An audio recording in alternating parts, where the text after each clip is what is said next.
Trust is honey and mistrust is a dagger. Shuefeng. Trust is a virtue. Trust creates the heavenly kingdom. Trust is a tremendous invisible power. Trust is the moral character of a simplistic and kind person. And trust is the natural instincts of children. Jesus Christ told us that unless you become children again, you will not be able to enter the kingdom of the greatest creator, because the heavenly kingdom belongs to children.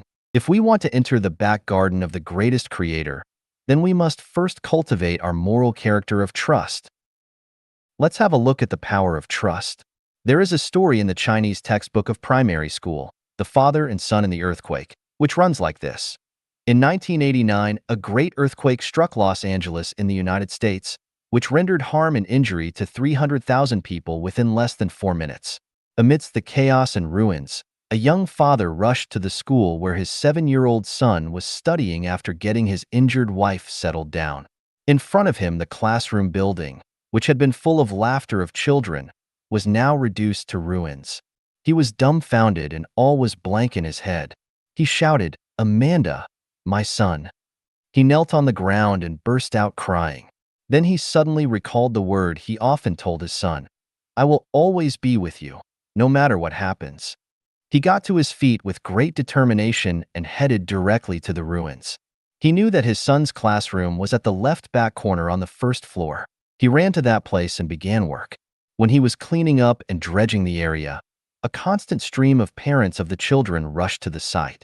Seeing the rubbish, they burst into tears and cried, "My son, my daughter." After this, they left the school in despair. Some people came forward and took hold of this young father's hand, saying, "It is too late. They are already dead." Staring at these kind-hearted people, he asked, "Would you help me?" No one gave him an affirmative answer, so he lowered his head and continued digging. The captain of the fire brigade blocked him, saying, "It's too dangerous. Fire and explosion may occur any time. Please leave this place." The father asked, "Are you coming to help me?" The policeman walked over and said, "We know that you are very sad and cannot control yourself, but if you continue like this, it will be harmful to yourself and will also expose others to danger. Please go back home immediately." He asked the policeman instead, "Are you coming to help me?" People all shook their heads and left in sighs, thinking that this father had lost his mind over the loss of his child. This father only had one belief in his mind: "My son is waiting for me." He continued digging for 8 hours, 12 hours, 24s, and 36 hours. No one stopped him. His face was covered with dust, and his eyes were bloodshot. His clothes were tattered and stained with blood. When he had dug for 38 hours, he heard the voice of a child from below. "Dad, is it you?" It was his son. He shouted, "Amanda, my son, Dad, is it really you?" "It's me, your dad, my son. I told my classmates to be brave. I told them as long as my dad is alive, he will come to save me, and we can all be saved, because you have told me you will be with me whatever happens. How are you now? How many children are still alive?" "There are altogether 14 classmates here, all alive. We were in the corner of the classroom and have all been spared from the earthquake because the collapsed ceiling has formed a triangle and we were not hit."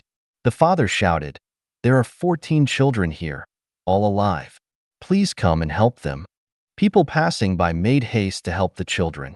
50 minutes later, a safe opening was created and all the children were saved. This is a real story, which conveys to us a message.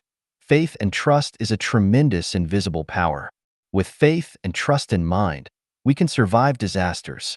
The faith in this story can be seen in 2 sentences.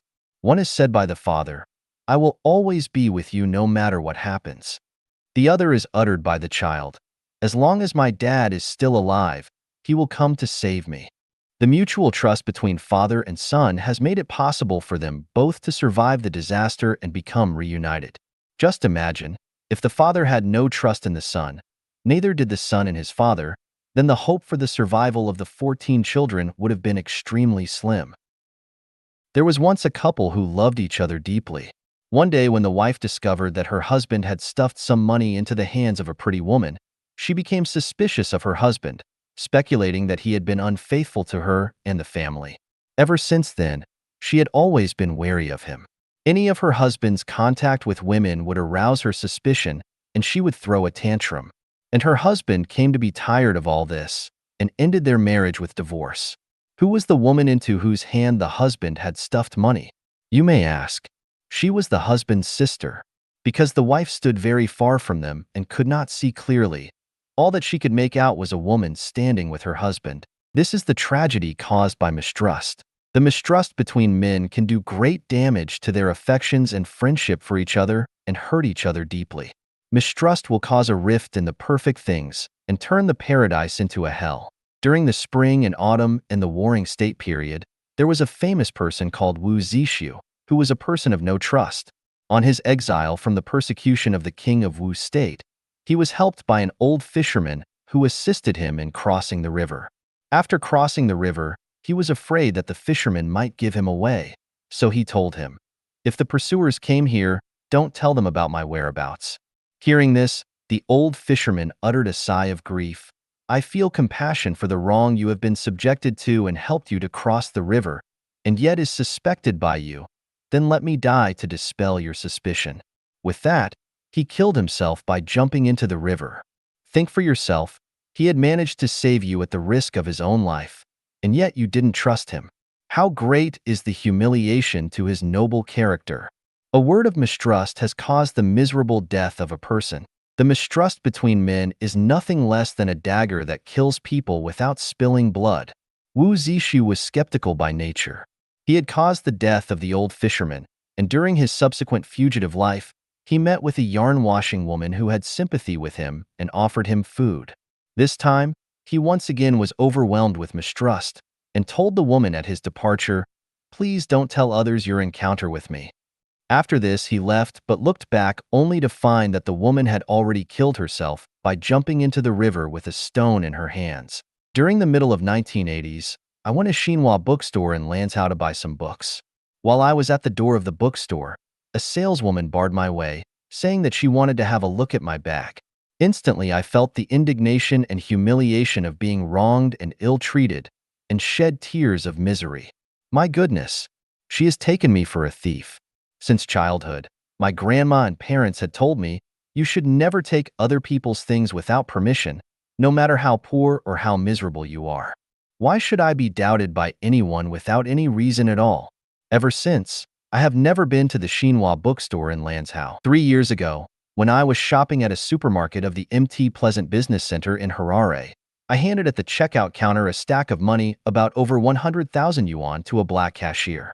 He put the money inside the cash register without counting it. I asked him, "Why don't you count it?" He answered, "I trust you." I was so moved and overjoyed at the time, as if I was already in the heavenly kingdom.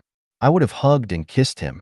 Ever since I have a greater liking for Harare and the people there in Zimbabwe. I hope that people shall build the basic trust in each other. Only with trust can people build close relations with each other, and only with trust can people build a bright future. Ungrounded mistrust is a sharp killing dagger. Please don't raise the butchering dagger recklessly.